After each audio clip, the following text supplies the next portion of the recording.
Good morning, and welcome to Business Leaders United on the Hill. We're so grateful that you've joined us, and we're really excited to partner with you for a virtual edition of our annual Federal Fly-In. My name is Rob Garcia, and I'm one of the managers of Business Leaders United, or Blue. And while many of you have connected with us before, I know that some of our executive committee members are here, many of our state affiliate leads around the country, and a handful of veteran Blue Fly-In attendees. I recognize many others are joining us for the very first time. So I want to take a brief moment and tell you a little bit about Blue, introduce us, and talk about why we're here.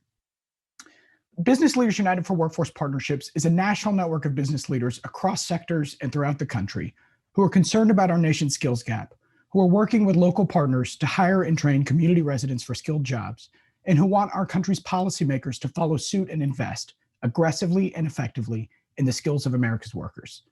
Blue provides a common platform that lifts up the voices of business leaders like you so that our nation's workforce and education systems work for every industry, every community, and every business. I want to begin by thanking our incredible funders who make this work possible through their generous investment and partnership. So thank you to JP Morgan Chase, Lumina Foundation, the Bill and Melinda Gates Foundation, and Cognizant. I also want to thank my colleagues at National Skills Coalition who will be joining today's discussion and leading this afternoon's prep meetings for your meetings on the Hill. I want to turn now to a message from our Executive Committee Chairman of Blue, Michael Tomasi, to share a little bit of his story with Blue and how he arrived at this point. So we'll look to Mike now. Good morning, and welcome to Business Leaders United on the Hill. I'm Michael Tomasi, President and CEO of AccuRounds and Chair of Blue's Executive Committee. I'm a second-generation family business owner located in Avon, Massachusetts. And in all cases, we're constantly looking for skilled talent. I can point to an article back in 1975 titled, "Just Give Me a Few Good Men." So we've been looking for skilled talent for a long time. The only way to drive improvement across the workforce development spectrum is to be active. So that's why we're here today. We're here so that Congress can hear directly from business leaders about the importance of a skilled workforce to your growth and success. The opportunity to speak directly with policymakers about the skills challenges that impact your business is tremendous. And Blue, with the combination of devoted team members from the National Skills Coalition, the Fund for Workforce Solutions, having that support on the ground in Washington, D.C., doing a lot of the legwork, then inviting people across the country, whether it's from manufacturing, which is my world, of course, whether it's construction, healthcare, IT, you name it. It's industry benign. The lack of skills is prevalent throughout industry right now. I got involved in Blue pretty much at the beginning, almost 10 years ago, and I've been attending fly-ins on a fairly regular basis over the years. I was invited to the White House to meet with President Obama to address the unemployed and getting the unemployed back to work, and try to match that to the skills gap in this country. I've had meetings with the DOL. For all the work that I've done locally, the ability to take that work, look at it nationally, take it to a national level, drive federal funds back into your communities for workforce development has been tremendous. It's been unique in the last 6 months as we dealt with this pandemic. It's really highlighted in some sense the importance, not that it hasn't been important to this point in time, but certainly accentuated the importance for skilled talent. I know locally we wanted to mobilize our manufacturing resources to see what we could do to help support our medical community and help them pivot to make PPE. And what we've seen in Massachusetts over the last 4 or 5 months has been nothing short of incredible, remarkable, and inspiring. We saw instances where companies that usually take 9 months to launch a product pivoted and made gowns in 3 weeks. New Balance pivoted to make masks in a matter of weeks when they're making sneakers.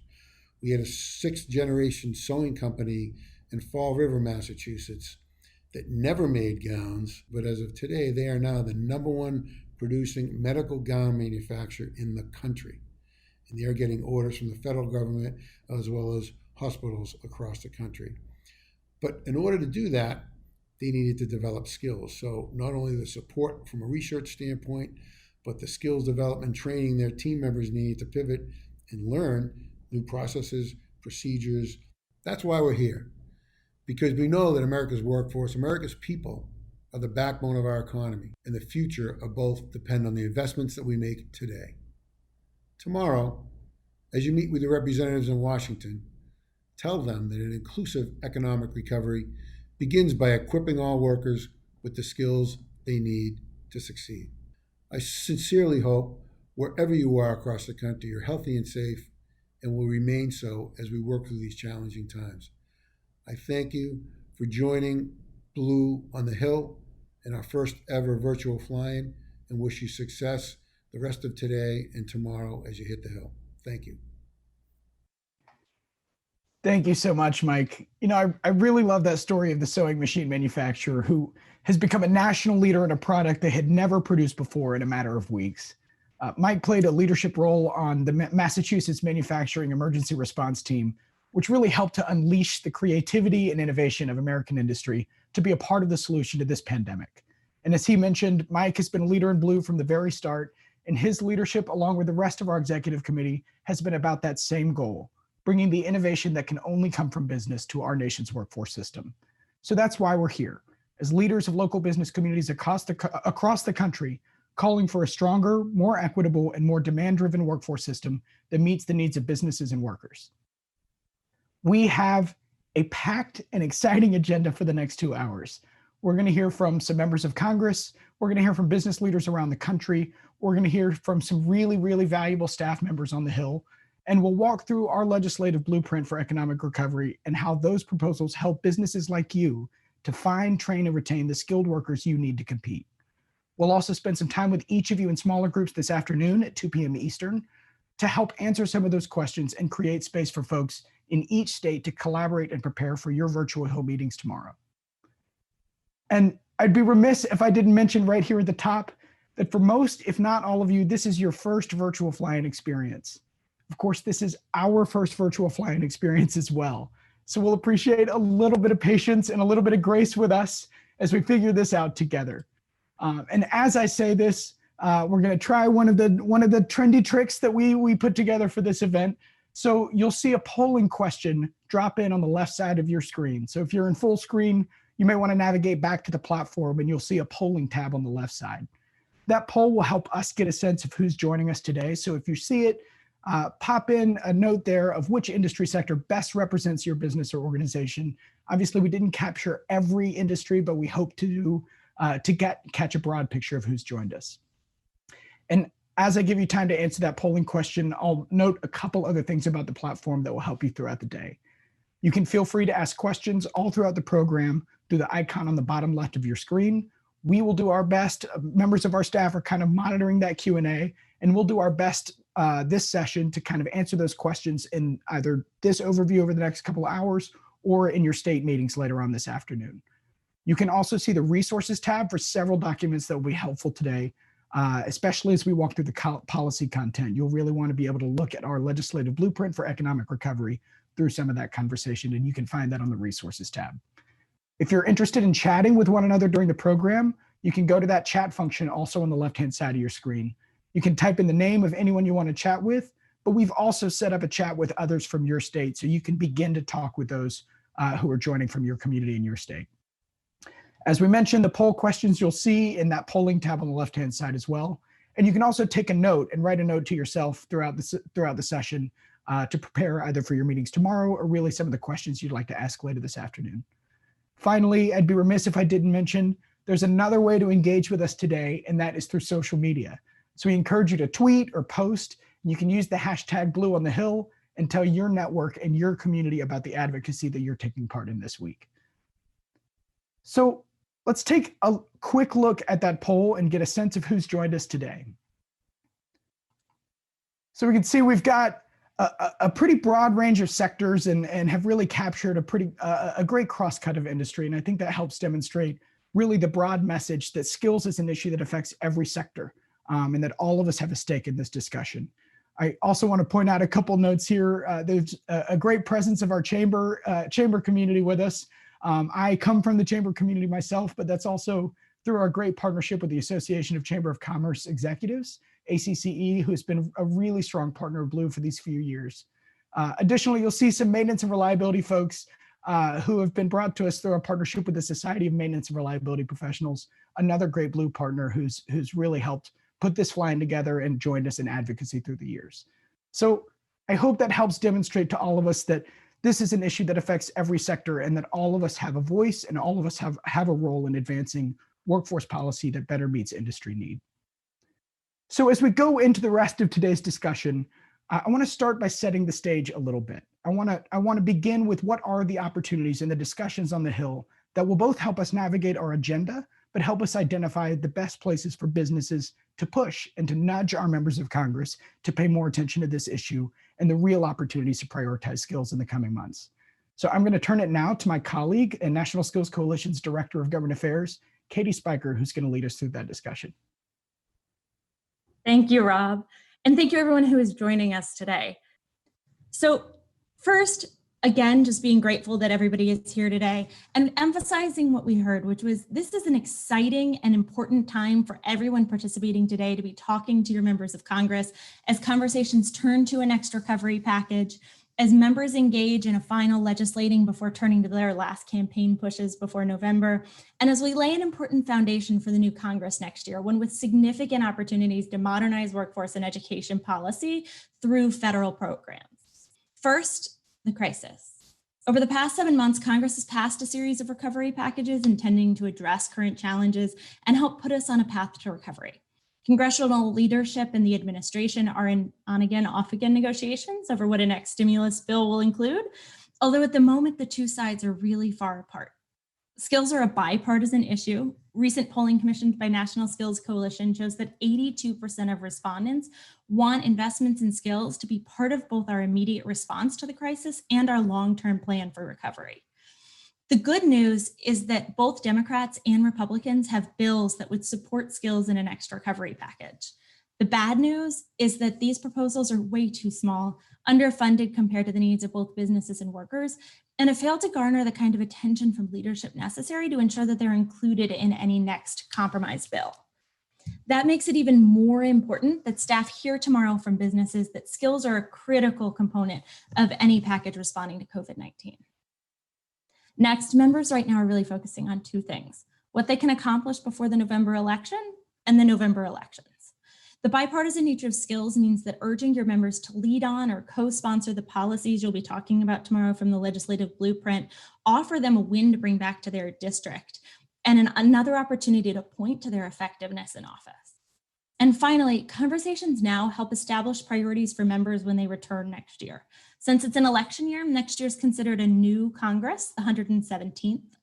And next Congress will provide members with the opportunity to debate and address the reauthorizations of the bills that govern funding and policies for our community and technical college system, the public workforce system, through the Higher Education Act and the Workforce Innovation and Opportunity Act, respectively. Next Congress will also bring a focus on bills that could help businesses expand apprenticeship, modernize our crumbling infrastructure, and address job loss due to trade. Across all of these issue areas, now really is the time to have these conversations, and your voices, business voices, are critical to moving members from just supporting skills to ensuring that they truly make it a priority. Rob, I'm going to turn now back over to you. Thank you, Katie, and thank you for that really thoughtful discussion. And throughout the day, what we're also going to do is hear from a range of policymakers, members of Congress, who know the importance of a skilled workforce and champion these issues among their colleagues on the Hill. So as we drop one more quick polling question, so again, you can find that by navigating back to the polling tab on your platform. We're going to hear now from Congresswoman Suzanne Bonamici, a Democrat from Oregon, as well as Congressman Brett Guthrie, a Republican from Kentucky, about why they champion these issues on the Hill. Greetings to the Business Leaders United on the Hill. I'm Congresswoman Suzanne Bonamici, and I represent Northwest Oregon. Thank you for your advocacy and leadership on workforce issues. We're in an unprecedented time with our economy and the health crisis, and we know that workers are on the front lines. Fortunately, we have an existing and nimble workforce system that's already providing rapid response programs for workers. We can support the economic recovery with workforce funding through the Workforce Innovation and Opportunity Act. Stronger investments in the workforce system and in registered apprenticeships will get more people into better paying and stable careers. As a leader on the Education and Labor Committee, I recognize the importance and the power of industry partnerships. They bring together employers, education, training, labor, and community-based organizations to create paid on-the-job training programs. Industry partnerships that exist at the Oregon Manufacturing Innovation Center inspired my Bipartisan Partners Act. This act will establish a grant program to help small and medium-sized businesses develop work-based learning programs and, importantly, provide support services for workers. And I'm also working on the Bipartisan Builds Act. This will help increase workforce diversity in the transportation, infrastructure, and energy sectors, so important today. The bill provides support services and training that are needed to succeed and find better paying jobs through pre-employment services, early employment support, and continuing employment services. I'm excited that it passed the House earlier this year as part of the Moving Forward infrastructure package. So partners and builds are only two pieces of the greater need to invest in registered apprenticeships and on-the-job training programs. The workforce development system is tasked with making sure that all workers, particularly those with barriers to employment, have the skills they need to get a meaningful job. We must scale up these investments in workforce development to recognize the future of work, and that's why I'm a congressional champion for skills. I'm Congressman Brett Guthrie, and I want to welcome you to Blue on the Hill and thank you for the important work that you do in advocating for skills development in the workplace. One of my top priorities in Congress is helping Kentuckians find jobs, especially right now during the ongoing coronavirus pandemic.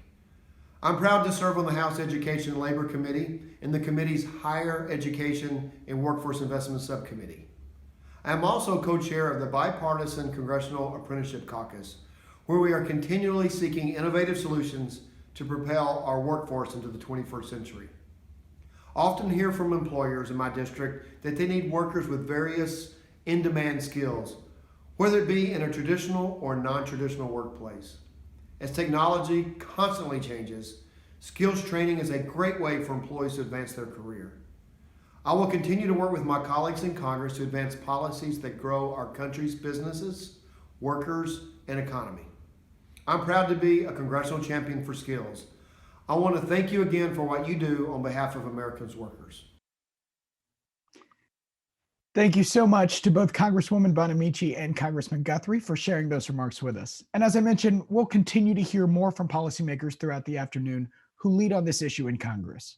Events like this, bringing your voice to the Hill, helps them to build support among their allies in Congress as well. So as we begin to turn toward the policy agenda, I want to reemphasize again that we know we're not going to turn you into policy experts over the course of an afternoon, but what we want to do is help equip you, help you feel prepared to talk about the elements of our agenda that most connect with your community and your experience, and give you a platform to tell your story. So I want to turn back to that poll that we submitted, asking if you had ever been visited with an elected official on the Hill before. It's actually more than I expected. So a number of you have experience with advocacy, which is great experience, which is great news to us. And for many of you, this may be old hat. But for close to half of us, that you've never done this before. And I want you to know that most of our attendees and most of our fly-ins are in that space, and we will do the best we can to help you feel prepared and equipped. It's also a great point to note that in terms of virtual advocacy, that's new to most of the Hill staff as well. And so we're really kind of all in new terrain as we navigate this together. So as we kind of continue to engage this conversation, anytime the conversation gets into a space where you feel like you're not following along or there's a policy technicality that you can't catch up to, know that we're going to try and answer those questions. Toss that in the Q&A and we can make sure to touch in on that. And we'll do our best to come back to those and really simplify that language as well. So as we begin to kind of get into the policy agenda, I want to point to the blueprint. So you can go back to the resources tab in the platform and you'll be able to find our legislative blueprint for economic recovery. that's the document that we're really going to look to for the rest of the afternoon as we kind of begin to talk through what some of those policy levers are that we've highlighted as priorities for the future. This blueprint was developed with the input and the direction of folks just like you, business leaders, chamber leaders, industry partners from around the country and throughout our network, to help us ensure that our agenda is really built around industry need and what businesses say they need from the workforce system. So I know I mentioned this earlier at the top, and this is going to be another broken record theme of mine, but I'm going to constantly point us back to the 5 major themes. For a 2-hour policy overview, we're probably not going to spend time on every single bill, every single action item in that agenda, but you can always point back to those 5 major themes. So I'm going to name those one more time and again, help us ground around those. The first of those are policies that support locally based, industry-led partnerships that drive industry-specific training and hiring. So putting industry in the driver's seat and building partnerships around what businesses need. The second of those is aggressive and effective investments in the skills that industry demands and workers need. Those kinds of investments are what ensure that those partnerships and that the system are equipped to address those needs. The third of those is modernizing education and training policies to better respond to employer demand. Of course, the fourth of those is helping businesses to avert layoffs by supporting upskilling of existing workers and building out career development for their workforce. And the fifth of those is ensuring access to support services that help broaden the talent pipeline and help all workers succeed by eliminating some of the barriers that stand in the way of workers completing training. So even as we get more technical into 5 themes. And of course, as I mentioned, all along the way, I encourage you to submit questions in the Q&A function, and we'll be monitoring those and preparing to kind of come back and speak to those. So I want to start with that first theme and begin to really dig into sector partnerships. Supporting local sector partnerships is kind of a term you're going to hear a lot throughout the afternoon. It can sound like a technical term, but it really is exactly what it sounds like. They're locally based, industry-specific partnerships among a group of employers with a common skill need. So a range of construction companies or manufacturing companies within a region who are coming together and saying, we all need workers with this skill set. They're working together along with their workforce and education partners in that local community to train a pool of skilled workers from whom all of them can hire. Most of our policies point resources and support back to these local partnerships because they put industry in the driver's seat and they build training around those high demand jobs, and they streamline training so that workers in a local community have access to those jobs. Blue's agenda works to deepen and scale that model. So there are great examples of sector partnerships all around the country, and all of them look a little different. But we're going to hear now from one of our Blue partners in Atlanta, Edwin Parra of Anning Johnson Company, who's been actively involved in the construction-ready partnerships across the Atlanta region, to talk about the impact of those partnerships, why they're so effective, and then we'll bring Katie back on to talk a little bit about that. Good morning. My name is Edwin Parra. I'm with Anning Johnson Company. We're a nationwide drywall contractor. We have 8 offices throughout the United States. We've been in business since 1940. I specifically work in our Atlanta district, who's been in business since 1948. Over the past few years, we've had a major initiative in partnering with different local organizations and school institutions, including high schools and tech school programs that offer construction programs or career pathways. And one of the reasons we started to do that is because we found a major need for entry-level personnel. We did not see what we had seen in years past, just really a pipeline of people coming into the industry, pursuing careers in construction. These sector partnerships help because they take these entry-level individuals and give them industry standard and industry recognized credentials that help them maintain safety on the job site while also maintaining production. One of the partnerships we've had over the years has been a program called Construction Ready, and they engage local, really poverty-stricken communities and look for individuals that are eager to pursue a career in construction. We've worked with this specific organization for the last 7 years and hired over 40 individuals from that program. Out of those 40 individuals that are, again, entry-level applicants or employees, 0 have ever had a recordable injury on our projects, which is really staggering. I mean, if you look at statistics Entry-level employees have a risk factor of over 60 to 70% of being injured on the job within their first 6 months of employment. So to be able to have that statistic, that success really says a lot about what these credentials are providing these individuals who have most of the time never worked in or on a construction job site. It was a young man we met about 5 years ago. His name was Ishmael Burden. Ishmael made a bad decision as an adolescent, and that decision led him to spending 5 years of his life in prison. While he was in prison, he decided to turn his life around and really take his life in a new direction. Once he was released, he joined the Construction Ready program. And when we met Ishmael, it was very obvious that he was genuine about taking advantage of the opportunity that was in front of him. Today, he's a leader in our safety committee. He's in a supervisory position. He's done an amazing job with us. He completed our carpentry apprenticeship program in 2 years, went on into safety training, which led him to the position he's in now. Ishmael was married a few years ago. He recently had his first beautiful baby boy, and about a couple months ago, he bought his first house. So it really shows how when we connect these dots and we really bridge the gap between the community, sector partnerships, and employers that are open to give these individuals opportunities, the type of success that can occur. This is why we would like to urge Congress to continue to invest into these sector partnerships that help small, mid-sized, and large companies in the struggling economy. We need these people, they need us, and we need you all to help us connect the dots. Thank you. Thanks so much, Edwin, for sharing those stories with us. And of course, I'm always excited to hear some wonderful examples going on in my hometown of Atlanta.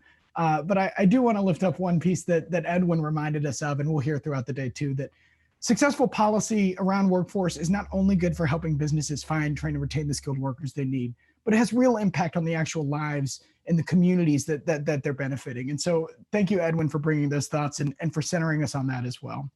So we're going to drop one more quick polling question just to get a sense of whether you've participated in some of the partnerships like this with your industry peers. So you'll see that again in the polling tab in the platform. And as folks answer that poll, Katie, I want to turn back to you. So these partnerships are obviously a really foundational way that communities can build out skills training that they need locally. What are some of those upcoming opportunities that Congress has to support industry partnerships? You can see there are 3 asks around sector partnerships in the blueprint. The first is calling on Congress to pass the Access Act to support businesses working with their community and technical colleges. The second is to pass Partners Act, which we heard from Congresswoman Bonamici, to support industry partnerships to help more businesses scale work-based learning and apprenticeship programs. There's also a proposal for which we're looking for a member to take the lead on a new bill that would replicate the manufacturing extension partnership into new industries. Each of these bills attaches to a different larger reauthorization or a different larger conversation happening on the Hill, which means that there's the opportunity for Congress to provide additional funding and support for these partnerships, regardless of which of those vehicles or conversations gets most traction next year, because of the advocacy that folks are going to do tomorrow. That's really helpful. And I would love to kind of point back to the poll. So as we think about those new opportunities to really push on this message, let's take a quick look and see how many folks have participated in those kinds of partnerships. So exactly as we expected, right? This is the way that most businesses experience the workforce system, right? And it's one of the best ways that they experience the system is by working together along with their industry peers. And so a foundational reason why it's so important that our policies point back to these locally based industry-led partnerships is that this is the space where you train your workers, and this is the way that you turn to that effort. So thanks so much for those poll results and for joining along with us in those polls. And Katie, I kind of want to turn back to you. What is it that Hill staffers need to hear from businesses? Obviously, a lot of them participate in partnerships and may have stories to tell. What is it that Hill staffers can hear from as they begin to have those conversations? First of all, most staffers won't really know the details of how businesses train and find skilled workers. So folks will have to share how the partnerships that they have with their community and technical colleges, with other businesses, with community organizations, how those add capacity to your ability to train your existing workers and to find new workers that have the skills that you need. Staff will understand the concept of partnership, obviously, and so the stories can help paint a picture about why federal policy and funding is needed to help support the strategy that obviously most of the people on the call are already working with. One of the stories that I use often is one from one of our Blue members, Deb Lindner, who works for Precor in North Carolina. As I start saying this, Deb should feel free in the chat to correct any of the egregious mistakes that I may make in this telling. But the idea of the story is that Deb talks about how manufacturers in her area, along with the Chamber of Commerce, identified the need for more skilled workers. Using some of the existing infrastructure with the state's workforce system and minimal funding from the state, they formed the Guilford Apprenticeship Partnership. The local community and technical college didn't have the capacity to work with any single one of the employers that were part of that partnership to run an entire cohort based only on their needs. So over the course of about 2 years, the businesses, the community colleges, the chamber worked together to identify what was the really lowest common denominator skill that all of those industry partners needed together, and helped work with the community and technical college to inform the content of the course and then design an apprenticeship program that facilitated further on-the-job learning so that each company had the capacity to personalize what kind of training and learning their workers and students needed. Your own stories that show either how critical the partnership was to your bottom line, local economic and goals, and how workers can really access more programming and training to meet your demand because of these partnerships, help show staff that no single company can do it alone, and that with a relatively small federal investment, Congress can significantly scale good practices that are happening in communities across the country. And of course, Katie, you mentioned exactly what leads us into the next element of our agenda. So you talked about the importance of that sound investment, those, as we say in the blueprint, aggressive and effective investments in the workforce system. That policy change is important, but the investment is what really brings it to life. And so, Katie, we're going to begin to talk a little bit more about those investments. But first, let's hear from Tracy Tapany, a member of our Blue Executive Committee and the co-owner of Wyoming Machine in Minnesota, to talk about why it's so important that we make the right investments in workforce, especially as we come out of this recovery. Hi, my name is Tracy Tapany, and I'm the owner of Wyoming Machine in Stacy, Minnesota, a precision metal fabrication company. I'm also a member of the Business Leaders United Executive Committee. 2020 has created business challenges unlike anything most of us have ever seen. The COVID-19 pandemic has affected businesses of all types and sizes, and its economic impact can be seen from coast to coast. In the months and years ahead, our nation will be working to recover from a health and economic crisis that has displaced millions of workers and forced significant change throughout our entire workforce development system. There has never been a more important time for our nation to invest in workforce training. As our economy recovers, displaced workers and new entrants to the workforce will likely find themselves competing and working in environments that require new or different skills than what has been needed in the past. At Wyoming Machine, we need workers with manufacturing skills like welding and CNC machining. I've been working for years to ensure that Congress understands the importance of aggressively and effectively investing in skills training, but the need is more urgent now than it's ever been. Some of our upskilling efforts have been paused because of difficulties schools and businesses are having funding courses. I have people who are in training to be CNC machinists, but economic uncertainty and fear of investing in skills has caused some classes to be canceled. For years, we've been talking about the loss of skilled manufacturing labor due to the retirement of baby boomers. With older workers being at higher risk of serious illness from COVID-19, our concern about the loss of skills is only getting worse. Requirements for physical distancing to help prevent the spread of COVID-19 have forced us to find ways to share information and hold meetings. Our skilled workers have spent their entire careers relying on face-to-face communications to get questions answered and problems solved. New technologies have the potential to keep people safe and improve productivity, but this is only possible if people have the skills to use them. Our workers need to learn new digital skills, and they need to improve basic skills like reading and writing to take full advantage of these technologies. During the last 6 months, more people have seen the importance of manufacturing in the United States. Without manufacturing and skilled workers, we wouldn't have been able to build medical ventilators and personal protective equipment needed during this crisis. We must raise our voices and urge Congress to invest aggressively and effectively in the skills of America's workers. Our economy, our safety, and our security depend on it. Thanks so much, Tracy, for sharing that with us. And as business leaders across our network have joined Tracy in calling for those aggressive and effective investments in our workforce system, I can't help but notice that how compelling a case she made about how particularly critical those investments are in the months ahead as we navigate out of this pandemic experience that we have been in. And so, Katie, I want to turn to you and hear a little bit more about the opportunities that Congress has to make those investments looking forward. If folks check out the blueprint, there's two main asks under this theme. So the first, Congress annually engages in a process during which they agree to funding levels for the program over the next year. That process is underway now.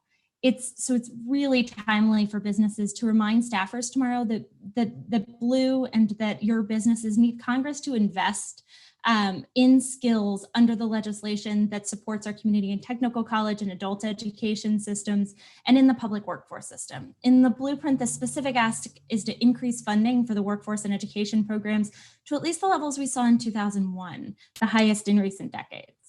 Next, there's a new proposal for Congress to support a sustainable trust fund for workforce, similar to our highway trust fund, for which states could draw down funds to support costs of training workers with in-demand skills. And one note about all of these proposals and the other pieces that we see in the blueprint, we've had a couple questions about the bill specifics, what are included in some of the pieces of legislation that are mentioned there.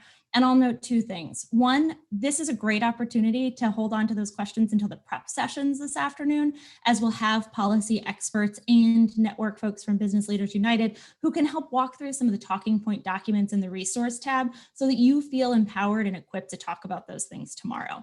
The other piece that I'll emphasize is that as we get to the conversation that's upcoming between some of the senior fellows who are really the policy experts in these different pieces, we're going to dive a little bit deeper into some of those specific asks. So between holding on to those details until 2 o'clock when we do a deeper dive into some of the policies and the rest of the conversation, folks should feel prepared to have those conversations tomorrow.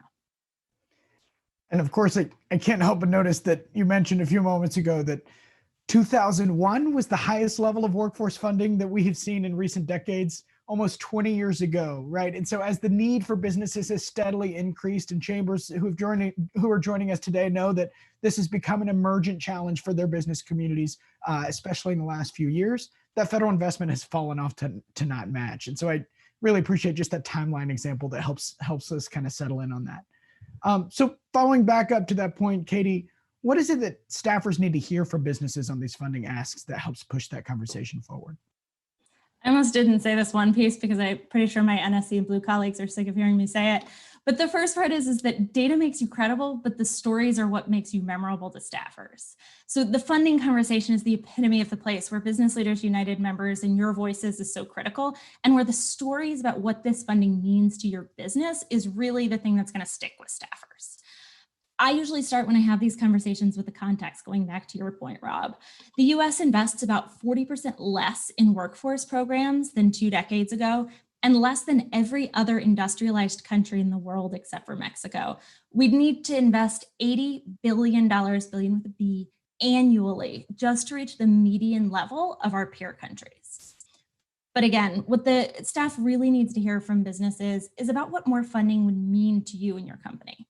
Everyone is joining us here today because you invest already in your workers, but no single business can do it alone. And the federal investments help fill the gaps between what workers need and what a business can do single-handedly. For example, if you hire workers from your local community college, sharing that those workers access training dollars from the public workforce system that help them afford that training. Or if you work with your local community or technical college to inform the curriculum of their technical education programming, but their equipment's out of date, and so you have to retrain those workers once they get to your job site, then telling staff the importance of investing in career and technical education that would enable schools to afford more modern equipment can be critical. Of course, circling back to one of the big themes for the day, this is another place to emphasize tomorrow that by investing in worker skills, that helps businesses be able to respond to new and increased demand because of the impact of the pandemic, and to help workers who are out of the workforce re-enter and find new jobs. So really what I'm hearing is how important those public investments are to businesses being able to fill openings and meet demand. those are the stories that really help paint why this investment is important. And of course, I'll take a brief aside and remind everyone, you can go ahead and tweet at your congressional offices and go ahead and send messages on social media saying that you're calling for these kinds of investments to help you find, train, and retain skilled workers. You can tweet at Blue at Blue4WP, that's Blue for Workforce, Business Leaders United for Workforce Partnerships. So don't forget that you can join us along on social media today. I want to begin transitioning into our next two segments, modernizing higher education and building on existing private sector efforts to upskill your existing workers. Those two conversations really go hand in hand. And so we're going to really kind of talk about them together. We heard earlier from Tracy talk about the needs of upskilling existing workers and how she's having to address particularly those technology changes and the digital skills they face. That is, as I said a moment ago, that's an issue that really involves both modernizing higher education to be more responsive to those digital skill needs, as well as how we support our existing workforce. And so I'm going to turn now to my colleague, Chelsea Miller, to lead us in a conversation with Amanda Bergson-Shillcock, who leads National Skills Coalition's work on occupational digital literacy. Chelsea, I'll turn to you for a quick check-in, and Katie and I will break that down after that. Thanks so much, Rob. I'm excited to be a part of this conversation as Blue's newest manager. I'm eager to interact with all of you today on social media through the hashtag #BlueOnTheHill. Our first topic this afternoon is on digital literacy, a key component of upskilling. I'm here with National Skills Coalition Senior Fellow Amanda Bergson-Shillcock. Amanda, thanks for joining us today to talk about digital literacy and how businesses can inform this conversation on the Hill. To get started, can you tell us what digital literacy is? Thanks, Chelsea. I'm delighted to be here with all of you in this virtual space. So digital literacy is the ability to use technological tools effectively on the job and in other areas of life. We at National Skills Coalition are primarily focused on occupational digital literacy, the skills that workers need in order to succeed in their particular role or industry.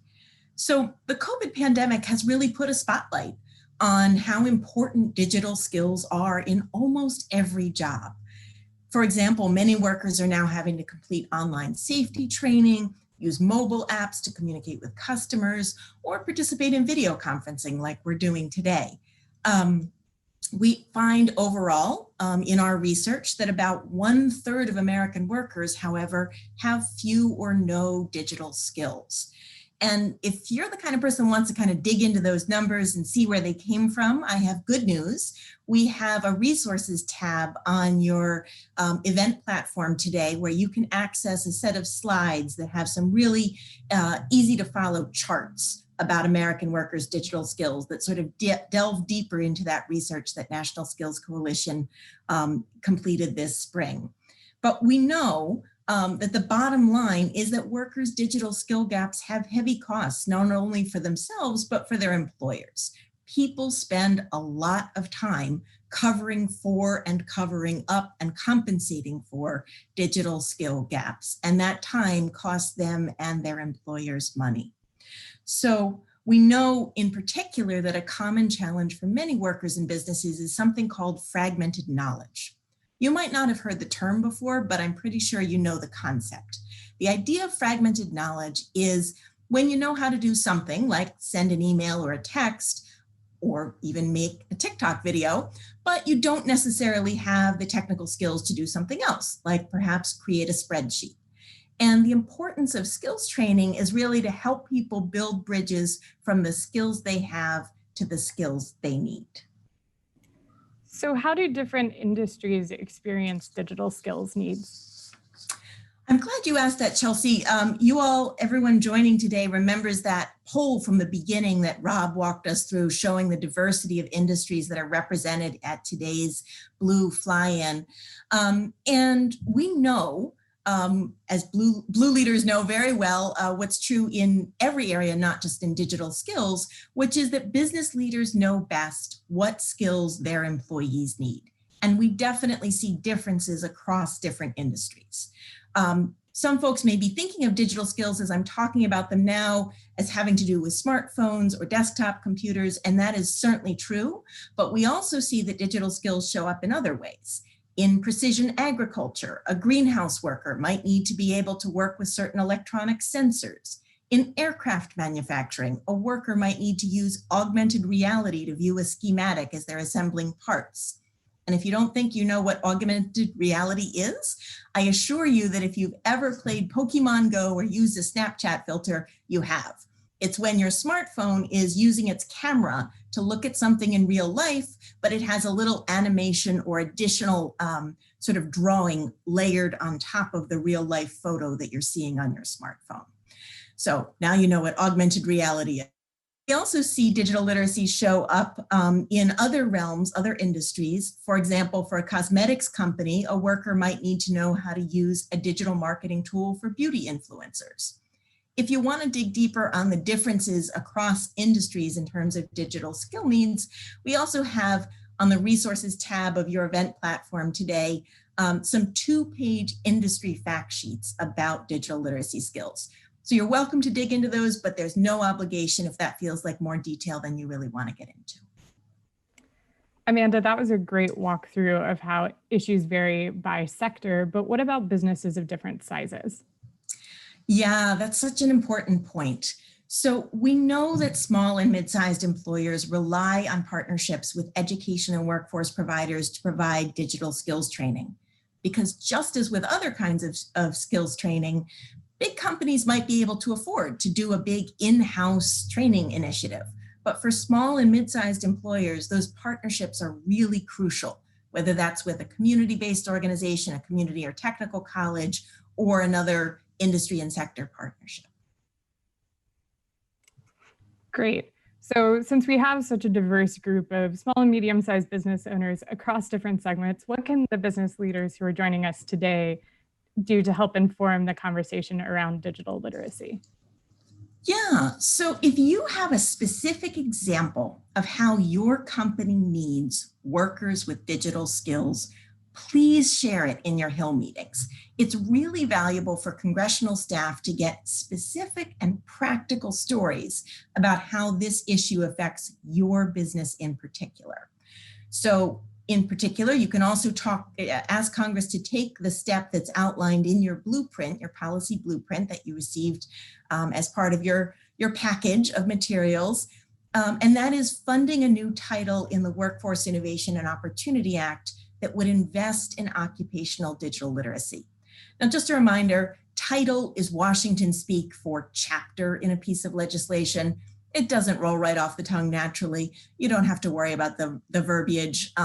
What you're really trying to communicate to congressional staff is this is an issue that's affecting your business, that's affecting businesses in their district, and that they need to make this investment so that businesses like yours can help their workers build the skills they need for today's economy. You can also remind congressional staff that funding industry-led partnerships and expanding access to federal funding to pay for courses at community and technical colleges will also support digital literacy. So there's a couple of different ways that Congress can take action to really support digital skills. The most important thing I'd encourage everybody to keep in mind is the congressional staff that you're going to be meeting with are pretty familiar with how computers and digital literacy show up in an office environment, but they're not necessarily familiar with how it looks in different industries. And so sharing a really practical, specific example from your company can really help them connect the dots and see why digital literacy matters to all of their constituents. Great. Thanks so much, Amanda, for this great conversation about digital literacy. I'll hand it back over to Rob to continue the conversation. Thank you so much for a great conversation, Chelsea and Amanda. That was really helpful context as we look at the challenges ahead. And of course, as we think about this pandemic experience that we've been in many cases, we've really been advancing the conversation about the future of work and the trend toward automation and technology and digital skills really long before this pandemic. And we know that this experience has really accelerated some of industries kind of track toward those types of skill sets. And so this conversation about digital skills is really timely. It was always timely, and it's even more front and center now.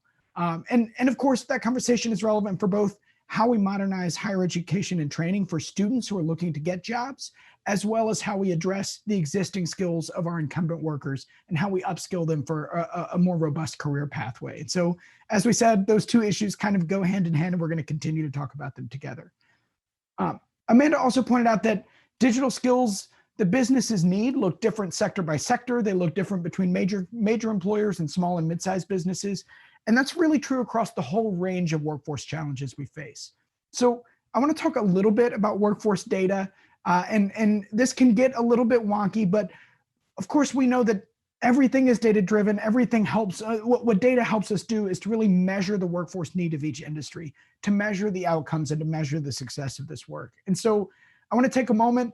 I am certainly not our data expert. I want to turn back to Chelsea, who will lead us in a conversation with Rachel Vilsack, National Skills Coalition Senior Fellow, who has done really a great range of analysis on both the impact of this crisis by industry and by sector, and the critical role that small and mid-sized businesses can play in advancing policy that works across the country. So Chelsea, I'll turn back to you. Thanks so much, Rob. I'm here with National Skills Senior Fellow Rachel Vilsack. Rachel, thanks for being here today to talk about the impact businesses are seeing from this current crisis as it pertains to skilled workers and what businesses can ask for on the Hill to address their needs for those workers. To start this conversation, I'd love to begin with a definition. What is workforce data? And what conclusions have you been able to draw from that workforce data about how the current crisis is impacting businesses? Thanks, Chelsea. Traditionally, the workforce data you're likely to know is the jobs report, or the unemployment rates and industry statistics you read about each month, which are collected from national population and business surveys. Each state has a designated office to produce and interpret economic and workforce data for its state and region, including producing occupational projections that guide the career information shared with students and displaced workers. Many states also have student longitudinal data systems, which provide great insight into the progress and performance of students and adult learners throughout their education and employment pathways. Check out the workforce data handout in the resource tab for links to where you can find information for your state. The important thing to note about workforce data is that data points are often fixed. They represent a point in time, like what happened last month, or report on past trends. So you can imagine how the recent crisis is calling for more real-time workforce data and new sources to inform how the pandemic has impacted the entire economy, from workers to businesses in all industries without exception. Our economy saw a decline of 20 million jobs between March and April. And as of last month, well, we've still got a long way to go to regain the jobs lost from our peak in February. No single industry nationally has recovered its pandemic job losses. What is clear in the workforce data is the pandemic's disproportionate impact on small businesses. Estimates of small business closures surpassed the 100,000 mark in May, and the number of small businesses open at all is still 20% below their pre-pandemic levels as of a month ago. Small businesses owned by people of color are disproportionately represented in the sectors most immediately impacted by the pandemic, like leisure and hospitality and retail trade, and these businesses are more likely to see permanent closures. Finally, weekly data coming out of the Census Bureau is consistently telling us that 4 out of 10 small businesses still think it will take more than 6 months before a return to normal operations. So Rachel, with all these different inputs and data sources, what role do businesses like those joining us today play in advancing solutions to these challenges? Sure. Nearly half of the American workforce is tied to the small business ecosystem. That makes you an integral part of an inclusive economic recovery. You hold the key to signaling what skills, training, and credentials are needed in your communities now and in the ongoing economic recovery. You are the real-time data. Through local and regional industry sector partnerships, small and mid-sized employers, along with community colleges, the workforce system, unions and labor management partnerships, and community organizations can take a leadership role in shaping retraining strategies to meet your skill needs while providing pathways for workers to good jobs in demand. This work has been long underway at a local level, and sector partnerships naturally expanded during the pandemic to support employers who face shortages for frontline health workers. And these partnerships should expand to other sectors who need skilled workers as we enter the economic recovery phase. We need Congress to modernize education and training policies to better align with industry demand and worker needs. In the blueprint, you'll see that we call for greater access to data on program outcomes, so businesses, policymakers, and students know which training investments and workforce programs are worth their time and money. This is the College Transparency Act. If your business has a story or can talk about how workforce data is critical to your ability to hire and train workers, or how you use workforce data to partner with local training providers to invest in upskilling your employees, please share it in your meetings on the Hill. Great. Thanks so much for that great walkthrough, Rachel. Rob, I'll turn it back to you. Thank you so much, Chelsea and Rachel. And as both Amanda mentioned and as Rachel mentioned, some really valuable resources that each of them have submitted can be found on that resources tab. So you can always go back to those resources, and our colleagues are really great about following up with our coalition members. And so if you have a particular interest in those policy areas beyond this fly-in, they're really valuable resources, and they're always really happy to engage businesses in those discussions. So Katie, as we look back to the blueprint, we just heard experts talk through those kind of two major themes, the modernizing higher education, as well as building on the skills of existing workers. So remind us what some of those opportunities look like as laid out in our agenda and where businesses can push. We just heard Amanda talk about a new grant program that would target public workforce dollars to businesses to support training their existing workers. She also mentioned a new federal grant program to directly fund digital literacy training programs. Both of those are new policy ideas that you'll be asking members of Congress to take on as a new bill. Folks can share tomorrow about how you're adopting new technology in response to the crisis, whether it's because you're implementing new strategies or because you're shifting manufacturing from masks or to masks from sneakers, like Mike mentioned at the top of the event today. It'll also help staffers to contextualize the digital skills are necessary for people to learn, building on a lot of the conversation that we hear around distance learning, and for worker success on the job. Then Rachel talked about the College Transparency Act, which would provide data on outcomes from community and technical college programs, and really digging into, sharing that data around our programs getting people hired and with the skills businesses need. The stories here will be useful for staff to humanize what this data can mean. Being able to see the outcomes of the community college programs with which you're working means that you can not only hire workers from those programs who have had access to public dollars to support their training, but also that you're able to invest your own funding into those programs to really maximize the impact of the public investment. There's also a proposal that we didn't hit on yet, a new tax credit that would build on the work opportunity tax credit to provide businesses with up to a $9,600 tax credit for both hiring and training workers.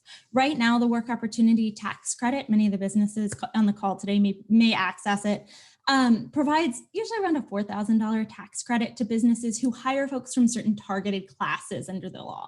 So those who've been unemployed for a long time, unemployed veterans, even recipients of public benefit programs. These workers are workers, though, who have historically had less access to education past high school, meaning once they're hired and into the work site, they're likely going to need job training to reach the level of skill that you'll need from them to be productive. And this tax credit would bump up the eligible tax credit amount from that usual $4,000 up to almost $10,000 so that businesses who not just hire those workers, but also provide the kind of on-the-job learning that so many of the Business Leaders United folks are already providing can access that additional credit. For example, here's a story that I often tell about the program. We worked with a industry association in Michigan, the Jackson Area Manufacturing Alliance. They ran a training program for long-term unemployed veterans a couple of years ago, and were able to work with businesses hiring those veterans in order to help them claim that existing $4,000 tax credit. But $4,000 for a company that doesn't claim the credit already and that is only hiring one or two workers didn't scale enough to take the burden off of some of the manufacturers that they were working with. So we worked with our Business Leaders United partners to come to the $10,000 recommendation to ensure that we were scaling up the capacity for businesses to provide that training to a number that actually worked for the small businesses with which we worked. And that's an example both of how the tax credit could work and also how we do some of our policy development with the folks who are on the line today. And then one final note about this work opportunity tax credit proposal, it represents another way that Blue leverages federal policy in order to capture what can work for businesses. Across the blueprint, you'll see that the proposals are different levers that Congress has to pull. There's a couple grant programs, new and existing. There's some restructuring of ways that we already have federal dollars to ensure that they work for businesses better. And then there's restructuring and expanded use for existing programs and existing funding like we see in the Jobs Act. So we haven't heard that last one you mentioned, Katie, very much, the Jobs Act. Tell us a little about that. What is the Jobs Act, and as we kind of prepare for a longer conversation about it? Try to leave most of the expertise to Amy Ellen Duke Benfield to talk about that. But the Jobs Act would make federal student aid available for high quality short-term training programs that programs have to be about a semester long in order for students to qualify on the line today, leverage and work with their community and technical college on programs that are much shorter than that in order to ensure that they can access training and get workers rapidly reskilled. And so that bill's led by Senators Tim Kaine from Virginia and Senator Rob Portman from Ohio. So obviously, as we think about modernizing higher education programs that include making those short-term training programs more scalable and accessible, one of the first things that's going to come to businesses' minds and other folks' minds is, how do we ensure the quality for those programs? How do we make sure they align with jobs in high demand and that they train for the specific skills that industry needs? That's a question that a lot of our partners across the country are working to tackle. And I'm really going to turn it back to Chelsea, my colleague, and the other Blue manager, who's joined, as Katie mentioned, by our colleague, Amy Ellen Duke Benfield, to talk about how we measure quality to improve those outcomes and some of the issues that come up with that. Thanks so much, Rob. I'm excited to dive into this conversation with NSC's senior fellow, Amy Ellen Duke Benfield, about modernizing workforce training programs to meet industry demand. Amy Ellen, Education Network Strata recently conducted a poll that found that workers want short-term programs to reskill. How critical are high-quality short-term programs for workers and businesses now? As with past major economic disruptions, the demand for training will significantly increase as the economy recovers and workers try to return to the workforce. If we want to build an inclusive economy where all workers and all businesses have the skills they need to stay competitive in a rapidly changing global marketplace, we must work together to expand access to short-term training programs. Short-term training programs are a key component of your region's economic development, your business's productivity, and the financial well-being of workers pursuing training for better jobs. They help ensure you have the workforce you need quickly. But even though time is short right now, we can't afford to ignore whether these short-term programs and credentials are quality. By some estimates, there are over 500,000 unique credentials in the US. How do we sort the wheat from the chaff? Neither businesses nor workers have the time to waste on low-quality post-secondary credentials that don't increase productivity or lead to higher wages. Ensuring the quality of short-term programs can make it easier for you to identify talent and address emerging skills needs.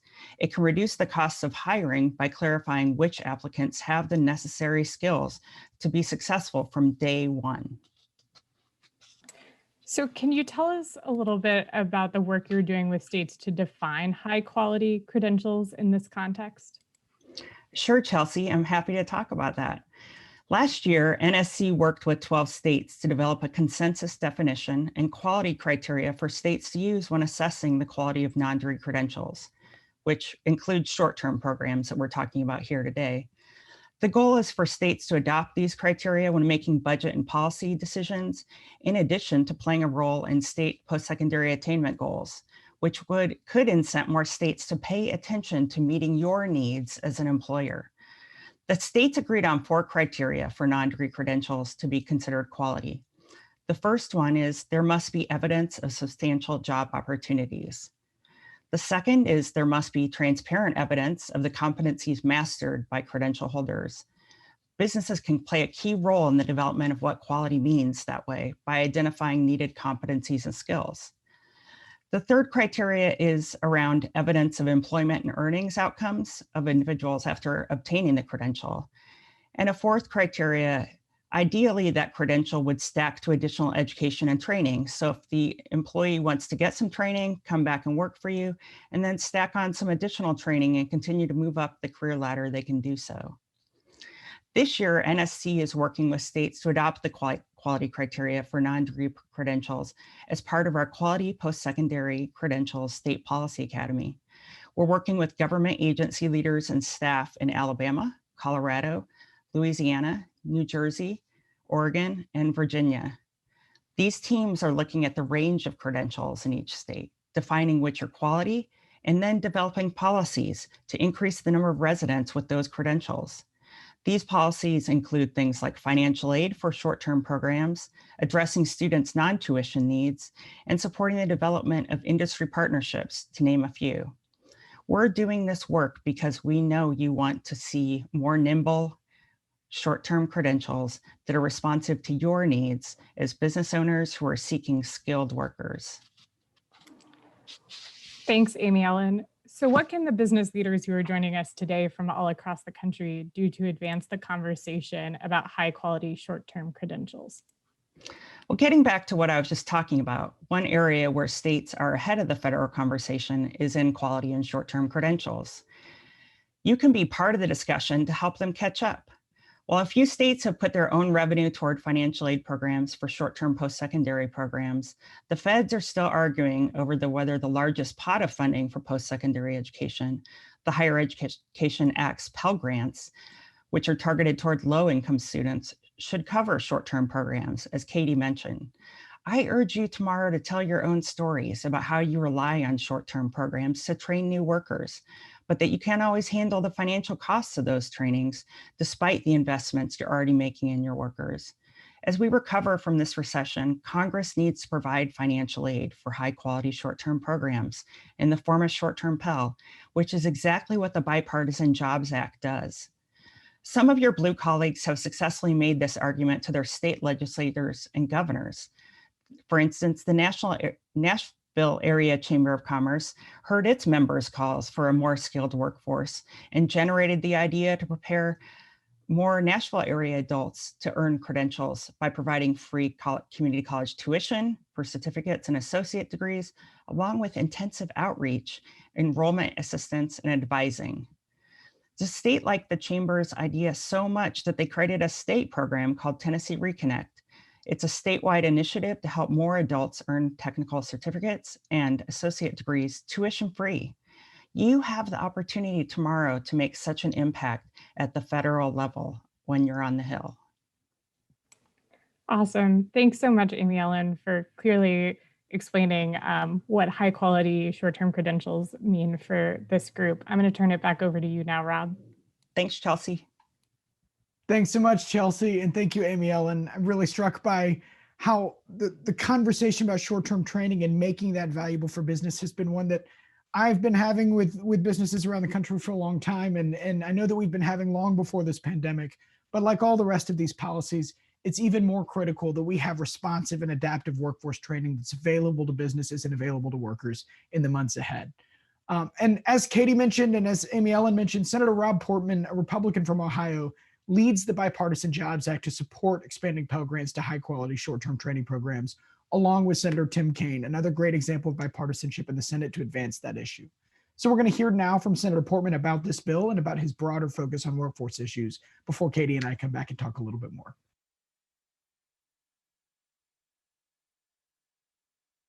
Hi, this is U.S. Senator Rob Portman. Thanks to the National Skills Coalition for inviting me to speak to you at this year's Blue on the Hill virtual conference. I wish we could be in person. I'm pleased that even with the ongoing challenges of the coronavirus, there's so many industry professionals who are coming together to advocate for something that is really important to all of us: workforce development and skills training. As we all know, before the current coronavirus pandemic slowdown, we'd enjoyed an unprecedented period of strong economic growth, thanks in part to the pro-growth, pro-jobs economic policies passed by Congress and the Trump administration. These policies, including the tax reforms, the regulatory relief, allowed businesses to expand and hire more people to fill the newly created jobs. We were making some progress. As of February, not that long ago, we had 19 straight months of wage increases of over 3%. And most of that wage increase was going to low and middle income Americans. So It was going in the right direction. Now it's not. At the same time, even with that progress, there were still a lot of individuals missing out on the benefits of our economy and companies missing out on the benefit of workers, in part because the skills were not there that are needed to get the jobs that are out there. Before this pandemic hit, I visited dozens of factories and businesses all over Ohio. No matter where I went, I kept hearing the same thing. We don't have enough skilled workers applying for the positions we need in order to keep growing. We want to get those undertrained workers off the sidelines and into the jobs that are available. And we can fix this by helping adult students gain access to short-term job training programs. We have a big opportunity to do this by expanding the Pell Grant program, which right now can only be used for a traditional college-level education or longer-term training, but not for the kind of vocational skills training that's needed. We should switch and use it for that. The Bipartisan Jobs Act, which I co-wrote with Senator Tim Kaine of Virginia, would fix that and expand access to Pell Grants for shorter-term job training programs with an industry-recognized certificate. These kinds of workforce training programs provide students with the academic and technical skills, the knowledge, and the training that are really needed right now in this century, 21st century, for the jobs that are out there. They encompass the kind of high-quality, rigorous job training programs that are easily transferable to the in-demand jobs of today, whether it's learning how to conduct HVAC installation, how to operate factory machinery, or how to operate program computers, welding. These programs teach students the practical, transferable skills that will play a big role in getting our economy moving as we begin to emerge from this pandemic. Enacting policies that provide our workforce with the skills they need to succeed is why I'm a congressional champion for skills, and I'm committed to furthering this goal with your help. Thanks for what you're doing. I really appreciate it. I hope you'll continue to work with us to keep our commitment to training America's workforce to be the best in the world. Godspeed in your good work. Thank you so much, Senator Portman, for sharing those thoughts with us as well.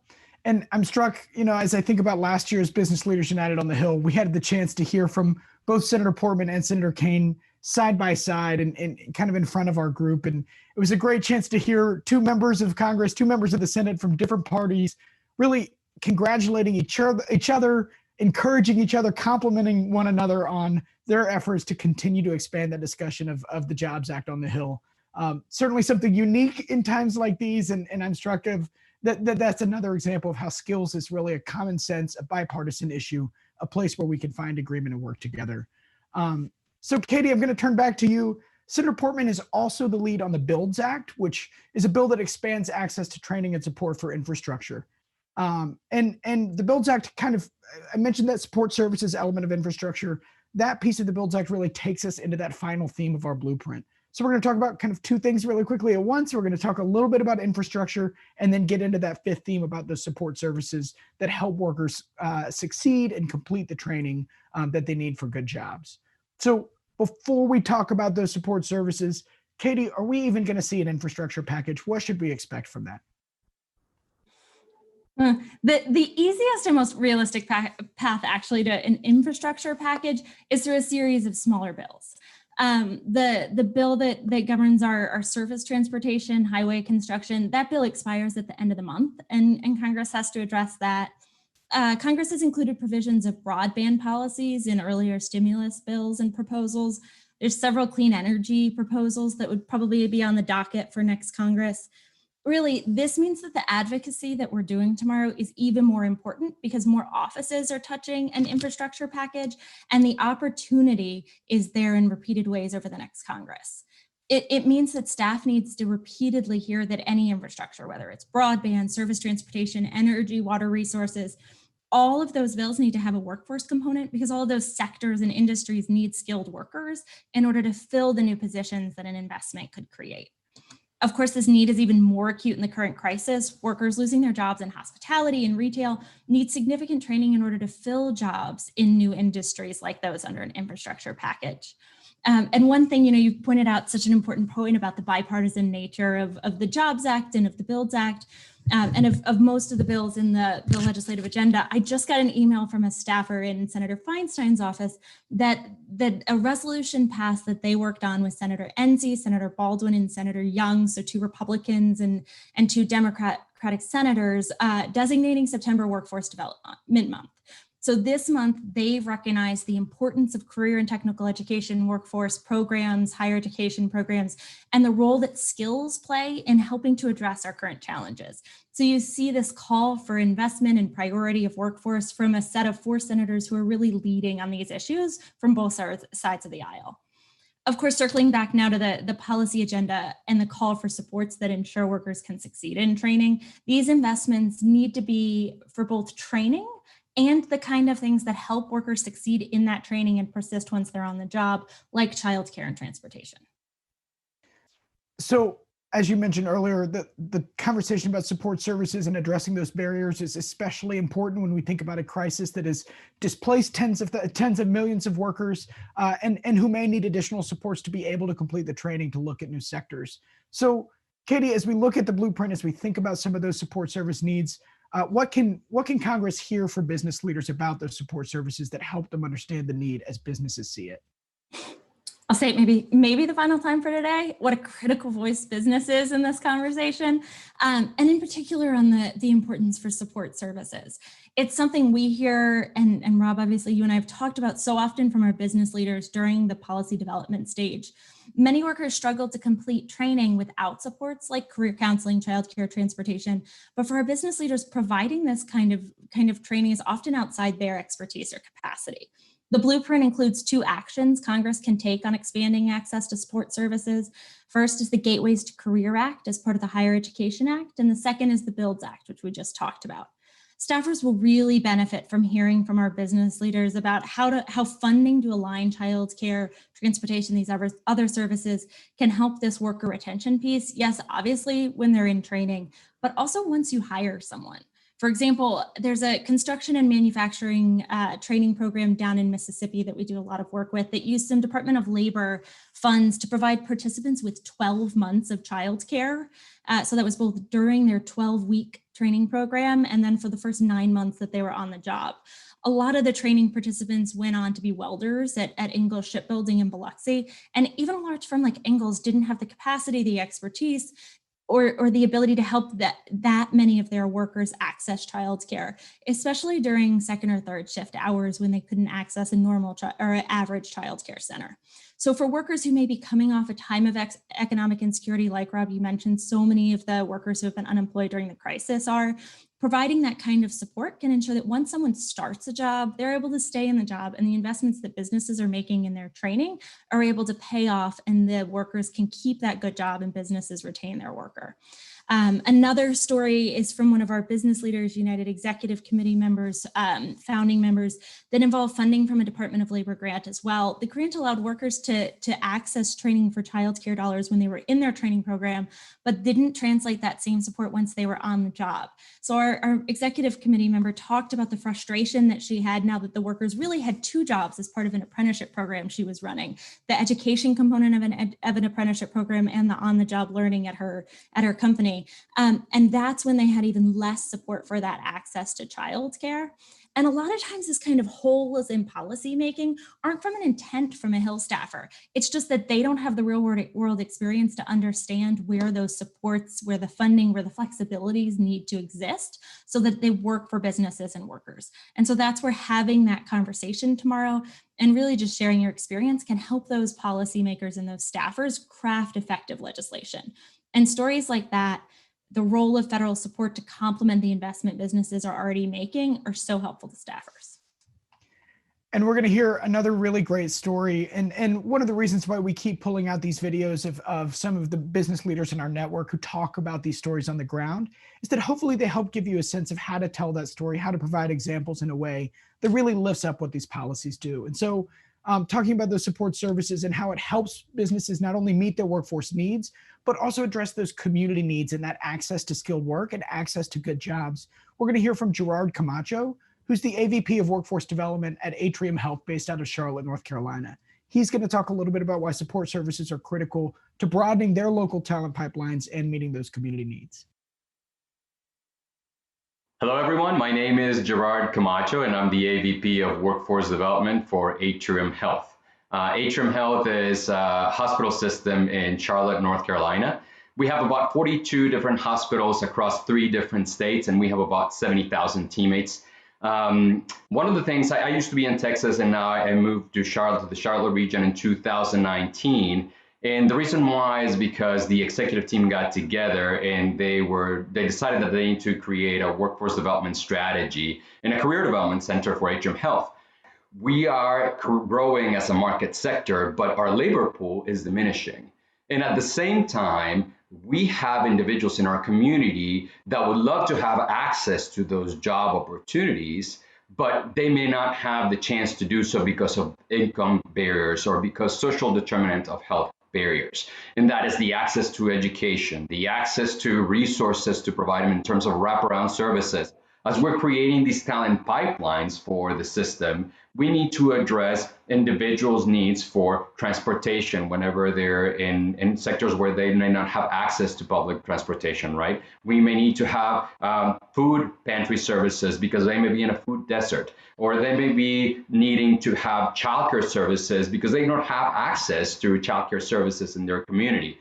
At the beginning, one of the things that we did in Texas is that we partnered with financial institutions, just as JP Morgan Chase. And with that, what brought in was a quick influx of capital and cash to go ahead and provide training and upskill development opportunities for individuals in the community and provide those wraparound services. But that is not sustainable. It's not a model that can continue to progress. And we need to figure out what is an adequate and a sustainable way by which we are addressing all of those needs. We needed to go ahead and create long-term solutions to address those needs. And that was how is it that we partner with philanthropic agencies, and how is it that we partner with non-government and government organizations and academic institutions to create sustainable talent pipeline builds so that it could create, one, address the talent needs of the organization, but two, create those opportunities for those individuals that were underrepresented in minority groups that did not have access to those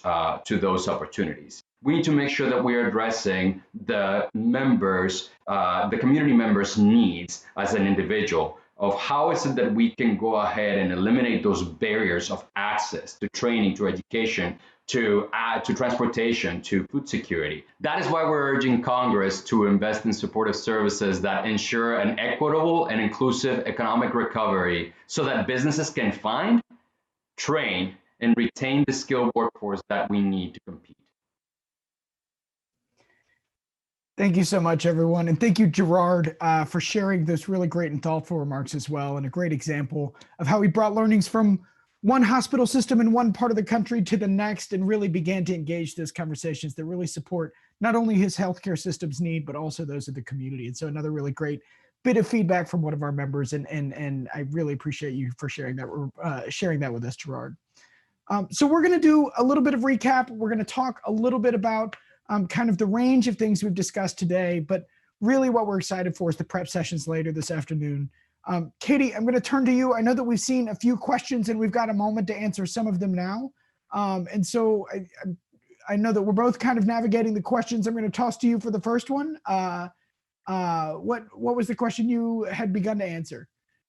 Well, I answered part of this already, so I'll tee it back to you to give your response to it. We've got some more questions on bill specific. So asking about components of the Jobs Act. Where should people go or do, what should people do with those questions as they wait for the next part of the agenda? So, of course, I'm always happy to point you back to the resources tab that has a lot of those resources available to you, and you can look to that for some of those specifics and some of that language. But again, it's a great plug that in an hour, we're going to all get, in just a little over an hour, we're going to all get back together with some policy staff and network staff from NSC who can kind of dig into those specifics to talk a little bit more about those policies. And of course, emphasizing that your stories and that the expertise that you have just right now, even without that prep, is what's really going to resonate with staffers on the Hill. I can't believe I missed that soft toss, right? The ultimate impact that each of you will have is not even talking about the policies that you may not have your arms all the way around. And we'll talk about this later on this afternoon, but if staffers follow up with your remarks and the stories you tell with questions about the policies and you're stuck there wondering how you're supposed to respond to that, something we'll share later on, but I'll go ahead and mark out for you now is that you can always point those technical questions back to Blue, right? They know and appreciate that you're not an expert on policy, just as you know you're not an expert on policy, and they're not experts in your workplace. And so knowing that you can toss those questions back to us, and Katie and our brilliant experts are able to follow up with those offices and dig into those a little bit more is also a valuable thing to know. Katie, I know that we got another question on stimulus advocacy. Do you want to talk a little bit about that? Just to rehash probably what we've said a couple times, right now, this is certainly going to dominate what a lot of the staffers are thinking about, which is what are the important components of a next recovery package? There's certainly, like we said, bipartisan recognition that skills should be part of that package, but it hasn't yet risen to the point where it's a must-have by either Republican or Democrat leadership. And so the more that we can emphasize tomorrow that this is something that businesses need to see in order to effectively adapt to the changing reality because of the crisis, and to put the workers that work for you now and that will, when you hire new folks over the coming months, back to work in in-demand jobs. The other piece here is that investment, because we're talking about Congress, that investment has to happen sooner rather than later so that the funding can get down to the local level. I think that one of the things that we hear a lot about is that there's still uncertainty about what's happening at the local level, which there certainly is, about which industries are going to be most in demand, and really educating your staffer about the fact that you as the business leader know what some of your needs are right now. And staffers will recognize that Congress needs to pass a package that includes skills today so that over the coming months, that funding can get down to the states and the local level where workforce, education, and businesses can be able to work together to spend that funding in an effective way. But in order for that to happen, that investment has to occur today. And so it's not a must-have in the future. It's something that we hear, whether it's from the public opinion polling that NSC did or from the participants on this call. It's something that needs to be part of a next stimulus conversation. Yeah, I'm struck, Katie, as you talk about that from some conversations we had with members of the Blue Network and attendees today. We were talking just yesterday with a couple folks really about kind of two major buzzwords that we've heard a lot from businesses over the last few months as we've all kind of navigated this crisis together. The first buzzword we've heard from everyone is how much everyone has had to pivot. Everyone's had to react and respond to what's in front of us. And Mike talked about that at the top of the call. Tracy talked about that a little bit as well. But those pivots are another great example of why businesses have had to kind of figure out what to do with the resources they've got. They've had to look for help, and it's been a really challenging experience. And they've had to upskill their staff along the way. But then two, the other major buzzword that I think we've heard a lot is uncertainty. And those of you in the crowd know that there's nothing business hates more in the world than uncertainty. There's nothing more dangerous in front of a business than uncertainty. And as we navigate out of this crisis, it looks like uncertain roads ahead. And so helping your members of Congress understand that these investments in workforce help reduce that uncertainty just a little bit more. They help you know that as you navigate your way out of this, as we begin to rebuild our economy, we know that the infrastructure is in place to train those workers as you go to rehire, and train those workers to upskill and reskill to meet the new needs and to meet those pivots and to respond to where we are.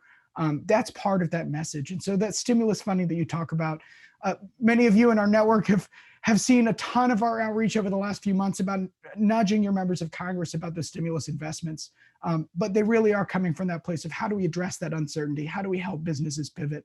And how do we ensure that coming out of this crisis, we are providing those types of resources to rebuild and recover? So as we begin to close out some of the discussion today, I would be remiss if I didn't remind everyone that you can continue to tweet along with us. You can continue to post on LinkedIn and share the story that we're having today, share your experiences, tweet at your congressman and your senator and say, we're looking forward to talking to you tomorrow. And we can't wait to have this discussion with you. Those are really great ways to kind of preview those discussions and really share what we're talking about today. So Katie, I'm gonna thank you so much for bringing so much of your expertise, bringing so much context to this discussion. We really appreciate your contribution today. And as we go to kind of close out, I want to give you maybe one last word, anything final you want to share with the businesses. I'm just glad that everyone is here having this conversation. And I want to double down on what an important time it is for this conversation to be happening. I think we heard there's several meetings happening tomorrow with members of Congress, which shows just how important this issue is to them at a time when even getting a meeting with a staffer is difficult. So the fact that you all are here shows what an important issue this is, and really shows that the bipartisan conversation that we've been emphasizing throughout this conversation today is real. And so now the next step is ensuring that stimulus, future reauthorizations, and that we can actually take that bipartisan energy and turn it into legislation that meets businesses' needs and helps address what workers need as well. Thank you so much, Katie. We appreciate your time with us. Thanks, Rob, and thanks everyone. Thanks so much. So I'm gonna recap a couple of pieces here, and I'm gonna make sure we all know what to expect over the next couple hours, over the next day. So recapping, I'd be remiss if I didn't walk back through those 5 major themes one last time. I know we've thrown a lot at you, and it may feel a little bit overwhelming, but as we pull ourselves kind of away from the policy mechanics a little bit, it helps to point back to those 5 themes. Even if you don't speak to a single one of these actual bills tomorrow, the themes are the most important message you can send. The businesses depend on support for local industry-led partnerships that put you, employers, in the driver's seat and help streamline training around your needs. The businesses need aggressive and effective investments in the workforce system to meet the needs today, right now, and the needs ahead. The businesses need support for training and upskilling workers, which helps avert layoffs and prepares your workers for the changing skill needs of your industry and helps them develop a career path for success. The businesses need a modernized higher education system, one that can better partner with you and your business to deliver training that aligns with your needs. And businesses need a broader talent pipeline, one that helps eliminate barriers that stand in the way of workers completing the training they need to connect with good jobs. So as we prepare to close out today's briefing, you can always point your thinking back toward those 5 themes, because even if you can't speak to the mechanics of the Jobs Act or the data elements of the College Transparency Act, you know that those 5 things represent some of the needs that you experience. So always feel free to point to those and let those be driving talking points as we look forward. So now I want to make sure that we wrap up with a note of what's ahead and what you can expect. We're going to take an hour break after this briefing. We're going to take a moment, a breather. Certainly my colleagues on the Blue staff are happy to take about an hour break, but then we're going to come back together. So we've divided each of you into kind of groups by your state. So we're going to begin with a few states together with a kind of over breakout rooms with other attendees from your state so that you can begin to prepare together about how to have that conversation with the members that you're meeting with tomorrow. We cannot say it enough. All of these policy details and the themes of our blueprint, beyond all of those things, what they want to hear is your stories. And so maybe as you prepare together, help pull each other's stories out, help build on the context that each other provides. That's where your expertise far exceeds that of any expert you heard from today. So we're really excited. We look forward to seeing you in an hour as we come back to those prep sessions, and my colleagues and I will help answer some of those questions for you. And we're going to close out with one final video from a policymaker, Senator Tim Scott, a Republican of South Carolina, who's going to give us his perspective of why this issue continues to be important. And we look forward to joining you the discussion in an hour at 2 p.m. Thanks so much.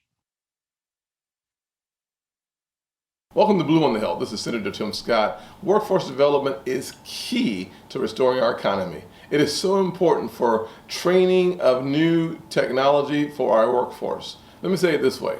Business owners have to invest, and Congress should advance the goals of workforce development. South Carolina, we are one of the leading states on apprenticeship programs because we've learned that it is in our best interest to get kids, young professionals involved in training programs that leads to a better income than sometimes even their parents, better income than the average in the state of South Carolina. Why? Because when businesses invest early, the returns to that business is higher levels of production. Higher levels of production means higher income for the Yep, you got it. Employees. So we understand apprenticeships work. And we are here saying welcome to Blue on the Hill so that we can help advance workforce development and the new creative economy that has been accelerated forward because of the pandemic. Let's get on board and do the right thing. It'll pay dividends tomorrow.